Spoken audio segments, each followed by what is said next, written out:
Hello, everyone, and welcome back to the Job Search Reality Series. I'm Philip Todd Brooks, also known as Todd Brooks from Athens, Georgia. Today is day 22 of 31 days of Job Search Reality, and I want to talk about something that I think causes a lot of job seekers to miss opportunities, rejecting themselves before the employer ever gets the chance to consider them. We've probably all done this. You find a job posting that looks great. You start reading through the responsibilities and think, I can do this. You have relevant experience. You understand the responsibilities. Maybe you're even excited about the opportunity. And then you get to the qualifications. They want 5 years of experience. You have 3. They prefer experience with a particular software program. You've never used it. Maybe they list 8 qualifications and you only meet 5 or 6 of them. And suddenly, you start thinking, I guess I'm not qualified. So you close the posting and never apply. But here's what I want you to remember. A job posting often describes the employer's ideal candidate. Think of it almost like a wish list. Of course, employers would love to find somebody who checks every single box. They love someone with exactly the right amount of experience, every technical skill they want, the perfect educational background, and experience in their particular industry. But that doesn't necessarily mean they're going to find that person. And more importantly, it doesn't necessarily mean they won't consider someone who doesn't check every box. That's why I think one of the most important things you can do when reading a job posting is pay attention to the language. There's a big difference between required and preferred. Some requirements really are requirements.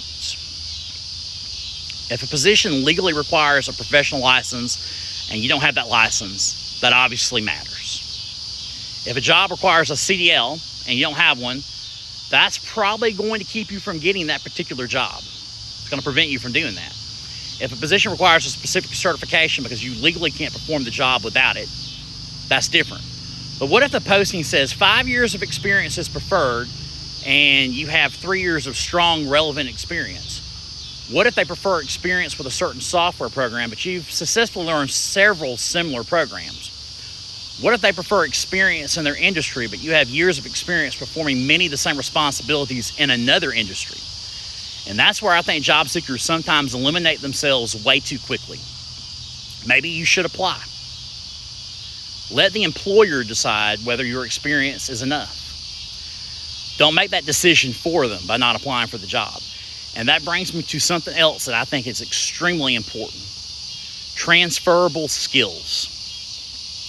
Too many people look at the job title instead of looking at the actual skills involved. Too many people look at the job title instead of looking at the actual skills involved. Maybe you've never held the exact job title they're advertising. But have you managed employees? Have you trained new employees? Have you handled difficult customers? Have you solved problems? Have you worked with schedules? Have you managed paperwork? Have you worked with different computer systems? Have you handled multiple responsibilities at the same time? Have you worked under pressure? Have you communicated with customers, employees, managers, or vendors? Those skills don't suddenly disappear because you're applying for a job in a different industry. Your previous job title may be completely different, but your experience may be much more relevant than you realize. And sometimes employers recognize transferable skills that candidates don't recognize in themselves. And I want to make something very clear. I am not suggesting that you lie about your qualifications. If you've never used a particular software program, don't say that you have. If you don't have a certification, don't claim that you do. If you have 3 years of experience, don't turn it into 5. Be honest. But instead of focusing entirely on what you haven't done, explain what you have done and why it matters. For example, maybe the interviewer asks whether you've used a particular computer system. You could say, I haven't worked with that particular system before, but I've successfully learned several similar systems, and I'm confident I can learn this one as well. That's honest. You're not pretending to have experience you don't have. But you're also demonstrating confidence, adaptability, and a willingness to learn. There's a big difference between stretching yourself professionally and stretching the truth. One can help you grow. The other can destroy your credibility. And that brings me to what I think is the biggest message of today's episode. Stop rejecting yourself before the employer does. Job searching already comes with enough rejection. You submit applications and never hear anything. You get rejection emails.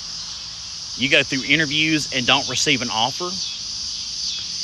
You may even make it to the final 2 candidates and still not get the job. It's happened to me several times. You don't need to add yourself to the list of people rejecting you.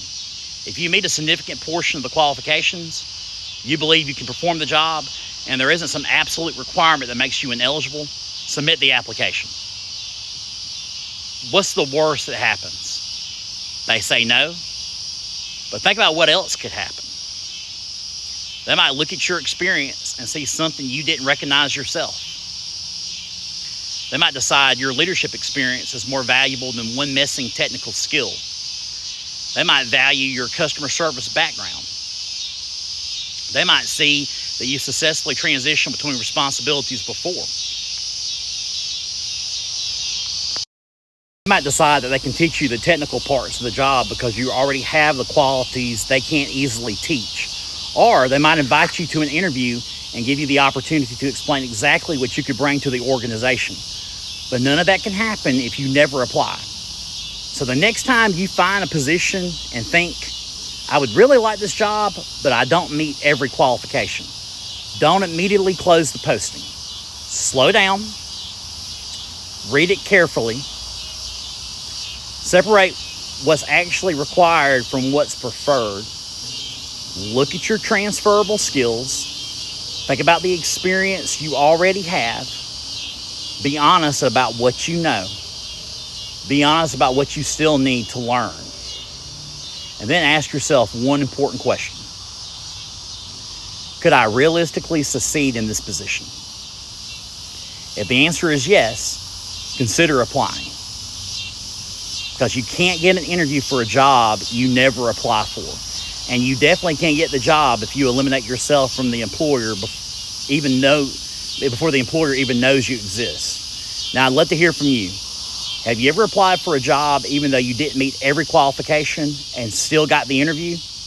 Or maybe you actually got the job. And if you're a recruiter or hiring manager, I'd especially like to hear from you. How often do you hire candidates who don't check every single box in the original job posting? Leave your thoughts and experiences in the comments below.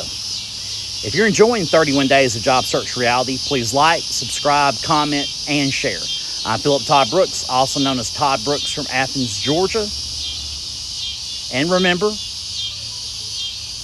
don't reject yourself before the employer ever gets the chance to consider you. Real job search, real solutions, real you. Thank you for watching, and I'll see you tomorrow for day 23.